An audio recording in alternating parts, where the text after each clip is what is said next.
What is going on YouTube? Welcome back to Living Life Fast, and today is the third video that I shot when I visited JM Imports. Obviously the first video was the twin turbo Hurricane, second video being where we went over all of the modifications we're going to be installed into the GTR. But this third video I wanted to kind of keep in line with the collection video, the first drive video. So in this video we actually lifted it up on the ramp, we made sure everything was straight, we serviced it. After servicing it we then put it on the dyno to see what kind of power it's making, because when I did buy this car I did mention in the first drive video the owner said it's running a stage 1 tune, putting out roughly 590 horsepower. So at this point maybe you could drop down a comment below taking a guess what you think it made. I can tell you right now it made nowhere near 590. That could be more, that could be less, so you're gonna have to take a guess. And then to finish off the video, me and Jürgen, we had another little chat just going through all the mods and you know how long the build's gonna take and what it's gonna be like when it's complete. So just before playing the video, remember guys, I'm giving away such a cool iconic car, the Renault Clio V6, just £20 a ticket. Link will be in the description, www.LLFgames.com. first drive video, hopefully going live tomorrow, maybe the next day, so get your ticket ASAP. And I'll now play the video.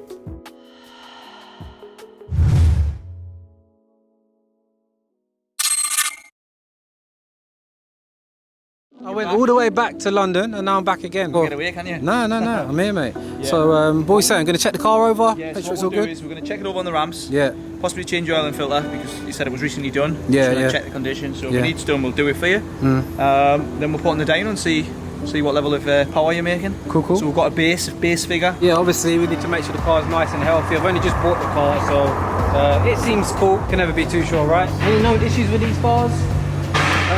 On a 35 GTR, the main issues are bell housing noises, some sensors can fail, brake discs, pads. Yeah. Apart from that, they're pretty solid. If the gears are going 1, 2, 3, 4, 5, 6, the boxes are pretty good. What are these like for launching out the box? Like, can I launch these? Yeah, they're fine. Yeah? Yeah, trust me, everyone's worried about it, but factory 35 GTR, you can launch it 3 or 4 times, let it cool down, launch again. Okay. No problems. So what do you have to look out for? Transmission oil? Just make sure your transmission's at 60 degrees and above. Yeah. Just make sure it doesn't get roasting hot. Yeah. The key is slip is what kills them and breaks these cars. Yeah. So wheel spinning, yeah? Wheel spins what kills them. In the rain. Man like Chris. Yo. What are you saying, bro? You good? Good, so what are you doing here then? Getting the wheels off, check out the brakes? I'm always out in the workshop. I don't get too hands-on too much, because time's getting on, I want to get moving. So what are we going to do? We carry out an inspection on your car here, whip the wheels off, check the brakes are all alright, make sure the suspension's good, get the under trays off, change the oil, put some Miller's oil into it, new oil filter, and even doing an optimisation on the gearbox, relaying the clutches. Lovely. Yeah. Nice one. Thank you very much, Chris. Guys, I'll be honest, I'm not actually a fan of like the early model GTR, but this is without fail the best early model GTR I've seen. Check this out.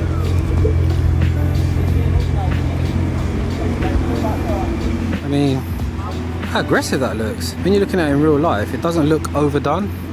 This carbon bonnet looks amazing. You know what, black, I wanted to go with black, but there's so many black GTRs that have been done, which is why I chose the grey. I know I'm going to change the colour anyway, but that looks wicked. We've got the main man here. Come on. Listen, this company ain't even running without this guy here. Yeah, mate. You good? Yeah, I'm good, bro. I'm good. Good. Yeah, I'm just acting up for the camera right now. I'm Matt. I own and run JMD Detailing, based here in Newcastle. Okay.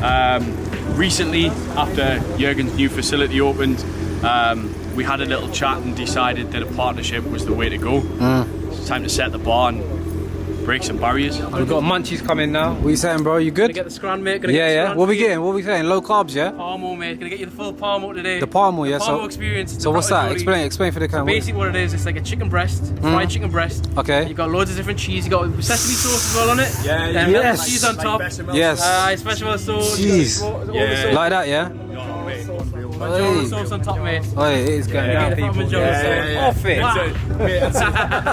Main man, isn't you? No, I stepped down a bit now. Step down, yeah? Yeah, now I concentrate now on sales. Okay. I find it more enjoyable. Rather than running the place doing 100 million hours a week, I find it much more enjoyable. Sorting parts out, sorting deals, sorting customers out with you know, all the gear they want for the car. Right, so when people phone up, you're the one that answers the phone? If they're looking for parts, turbo kits, intercoolers, anything like that, you know, I'm the guy people come to You're the guy, yeah? I'm quite persuasive, so when I come to suppliers, I can normally sort of a decent deal, you know. Yeah, I'm looking for a good deal. Yeah, no, I'm gonna. Yeah, you got me. Yeah, yeah. But yeah, likewise, if I said it's not just GTRs though. Yeah. Exotic, like Lambos, all that kind of stuff, all the different stuff. I get parts for anything. So yeah, you're the parts man. Parts man. Man like Aaron. Man like Aaron. Come on. Quick dyno run and Aventador. Yeah. What do you reckon he'll make? 700 from battery, so we'll see. Ready.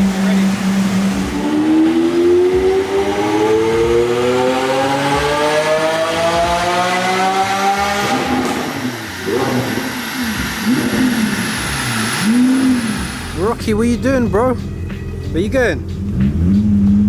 Love these wheels, man. I think I'm gonna possibly go for a set of these on my car.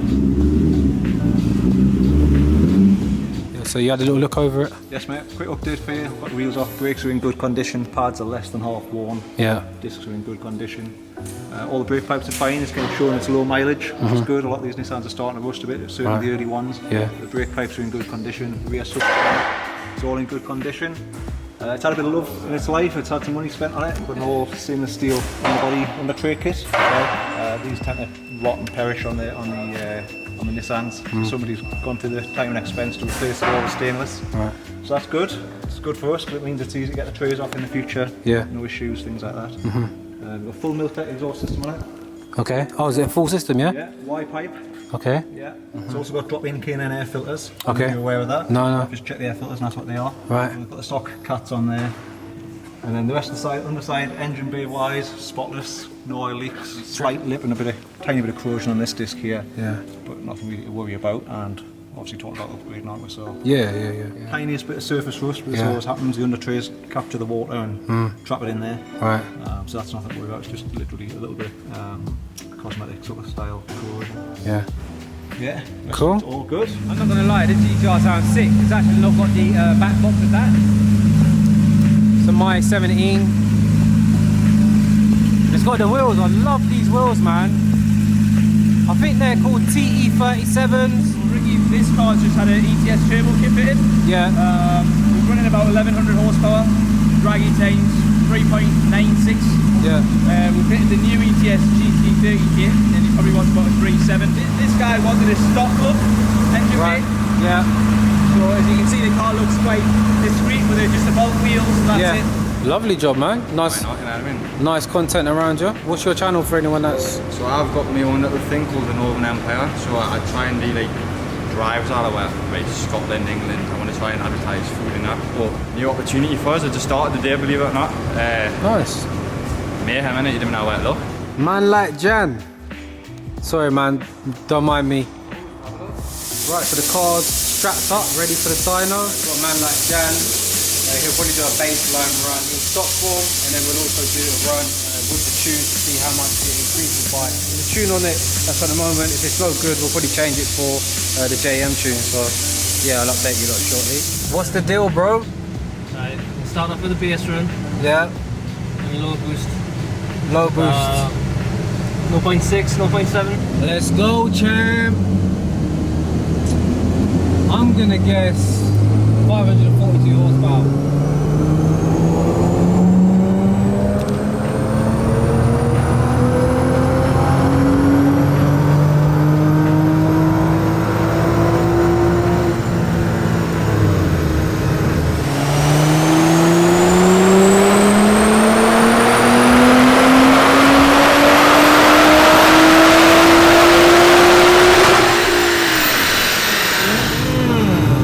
What did we get? 410 wheel, 480, 482. That's with 15% transmission loss. So obviously that wouldn't be the file that would have came from Nissan, is it? No. So 1.1, 1.2 bar now, yeah? Yeah, you ready? So that's with the stage 1. Yeah, I'm ready.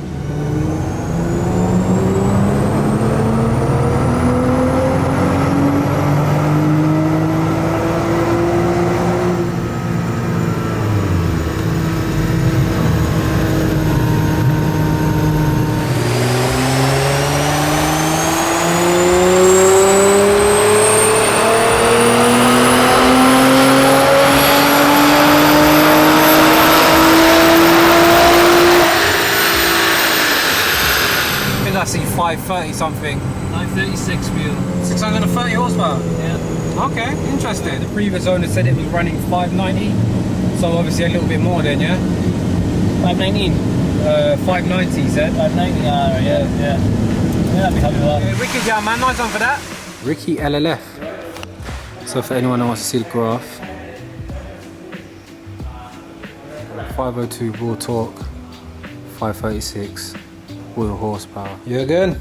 Ricky? How we doing? Yeah, you alright? There we have it. How did he get on? I think it did 530 wheel. 536. 536. So 536 at the wheels divided by 0.85, which is a 15% transmission loss. Yeah. Which is what we like to give as an estimate. Obviously, some companies will do 20% or 10%, but nobody does 10%. Yeah. But you know, we like to give 15%. Gives you 630. 630, yeah. Pretty good. So that's kind of roughly what you were saying you would get me today. Yeah. So looking at the graph, 536 wheel, 500 foot-pounds of torque. So 500 wheels divided by 0.85. Yeah, so your torque's like 588. Normally we cap the torque like 640. Is that foot-pounds? Yeah, foot-pounds. Jesus. So 588, it's not bad for stage one. Yeah. Personally, myself, yes, we could tweak a little bit, make it better here and there, a bit smoother. But it's alright, you know, especially if you're going to do a build. Yeah, there's probably no point in... Save your money, mate. Save the money, yeah. Yeah, I mean, we might get a couple of horsepower difference, we might make it a bit smoother, but we don't work like that. But the map is looking okay on the car. So we're not that type of tuning shop that's just going to come and just... Yeah, I'll get it. I'd rather use it at 500 quid. Yeah. So... okay, so we'll just leave it then? Just leave it, mate. Okay. So we'll just wait for the build then? Wait for the build? Yeah. You just tell me what you're going to do?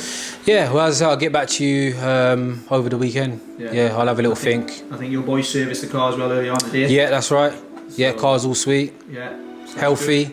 Ready, mate. Good. JM 2000 on. So now, thanks a lot for using us. I know it's a long way. It's been a nice day again. Yeah, well. That's alright, yeah. No, man, well, it's nice to meet you in person, obviously. Dyno's good as well, you can see how efficient it is. A lot of places don't have dynos as efficient as that. Yeah. With especially how hot it is. Yeah. You can see it keeps everything cool. It's consistent as well. We did a few pulls in it. So it's important to have a good dyno setup as well. Yeah. So what's the process anyway? So like when a customer does come in to get a build, like what is the process? Once you've decided, the key thing is deciding what you want. Once you've decided this is what I want, obviously we sit down with the customer, do the final spec list. We'll get obviously some money to order the parts, because the parts can take 5-6 weeks to come. Yeah. Especially with the COVID stuff, some's a little bit later. We do have some stuff in stock. So what happens is we order the parts. Once the parts come in, car goes on the ramp. First thing we do, take the engine down, strip it completely. We then send pistons, the rods, flywheel, crank, everything to be balanced harmonically, especially with that kind of power. We do it religiously. Yeah. That goes to the machine shop. We don't have that equipment here to do that. Heads go off to a special machine shop that do all the head work for it. And in the meantime, when that's getting done, we take the box out, get the box built, start putting the fuel system in. We probably have about a downtime of 2 weeks while we're waiting for the machining to be done. Once the machining gets back to us, we then go to the engine room, assemble the full engine, put the heads on, and then it goes to nice stuff, put the turbos on, fit the coolers. And then we'll run it in for about 150 miles, make sure that everything's perfect. Once that's running, we'll get Romain from Cybex Race Car. He comes down, puts us out over a week for the Cybex and do the initial running in maps for him, like base maps, and then he takes over, fully calibrates the car, and then we go for power. Wow. Yeah. So what kind of, like, what are you saying, a couple of months then to start to end? Yeah, 6 to 8 weeks is realistic to do the build once you've got everything going. We'll try and be as quick as we can. Yeah. And we'll try to do a turnkey package, so when you come, you're just ready to go. We do all the testing. Okay. Control, we can only set it up to about 1200 horsepower. Only, yeah. So after that, you have to go to script. Obviously, we support the customers. We go with strips and that, and we've had numerous customers do like low 8 seconds and stuff like that. So this, so doing my build, we're talking an 8-second car as well, right? 100%. Yeah. You could potentially be talking very low 8, depending on what power you choose. Yeah.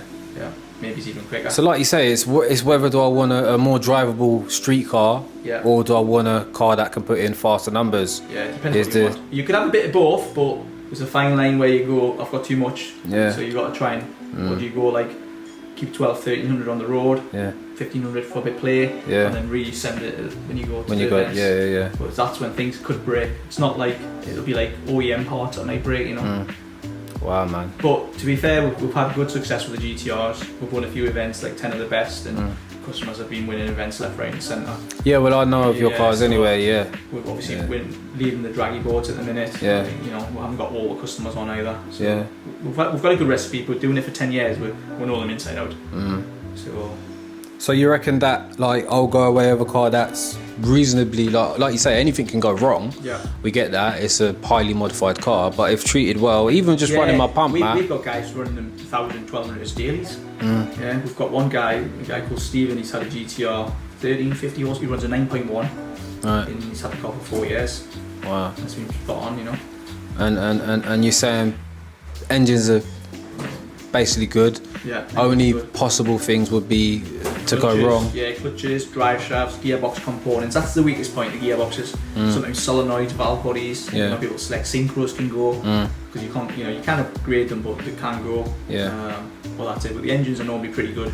It's once you start pushing high boost on them, cylinder pressures go up. You start lifting heads, so you've got to be careful if you get greedy. Yeah. You know. But you say you got tricks and stuff. Yeah, we put coolant pressure sensors. We do a few tricks with the head.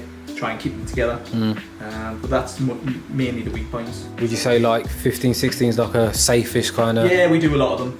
Well, not a lot of 15, 1600, but we're doing a lot of them at the minute. But it's normally 13, 14s, but everything's just going next level because all the 13, 1400 boys are doing good, reliable. They now want more. Right. Everybody wants more, right? Yeah, I reckon it's a 70 mark. Yeah. Yeah. That's your account ringing now.